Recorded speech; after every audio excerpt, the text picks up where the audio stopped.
తెలుగుదేశం పార్టీలో తిరువూరు ఎమ్మెల్యే గురించి అయితే ప్రత్యేకంగా చెప్పాల్సిన అవసరం లేదు. కొలికిపూడి శ్రీనివాస్ ఈయనకి ఉద్యమకారుడిగా మంచి బ్యాక్గ్రౌండ్ ఉంది.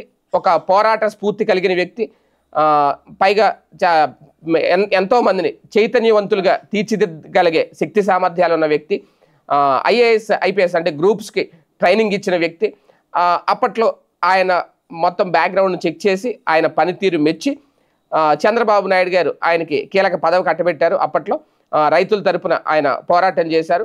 తర్వాత ఆయనకి ఎమ్మెల్యే టికెట్ కూడా ఇచ్చారు.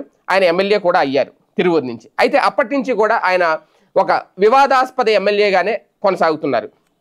ఆయన ఉన్నది ఉన్నట్టుగా ముక్కుసూటిగా చెప్పడం వివాదాస్పద ఎమ్మెల్యేగా మార్చిందా, లేదు రాజకీయాల్లో ఆయన ఇమడలేకపోతున్నారా అనేది మొదటి నుంచి కూడా 2-3 సార్లు క్రమశిక్షణ సంఘం ముందు కూడా హాజరైన ఎమ్మెల్యేగా ఆయనకే రికార్డు అయితే దక్కింది. అయితే ఇప్పుడు తాజాగా మరొక వివాదం.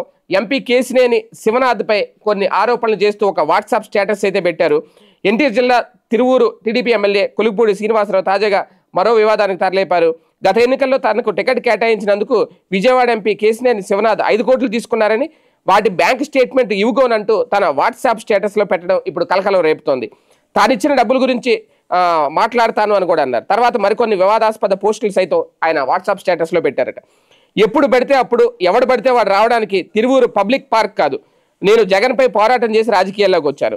రాజకేశ్ రెడ్డి చెవిరెడ్డి ఇచ్చిన డబ్బులతో రాలేదు అంటూ పోస్టులు పెట్టారు. పదవులను అమ్ముకున్నది ఈ వైసీపీ నాయకులకి అంటూ ఫోటోలతో మరీ కొన్ని పోస్టులు పెట్టారు.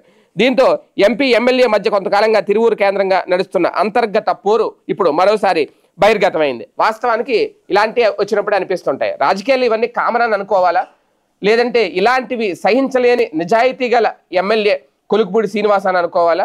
ఇప్పుడు వాటిని బయటపెట్టడం, పార్టీని ఇబ్బంది పెట్టడంతో పాటు ఎంపీని కూడా ఇరకాటంలో పడేస్తున్నారా? ఏం జరుగుతుంది? ఏది ఏమైనా ఇది ఇప్పుడు ఒక పెద్ద హాట్ టాపిక్ అయింది ఆంధ్రప్రదేశ్ రాజకీయాల్లో.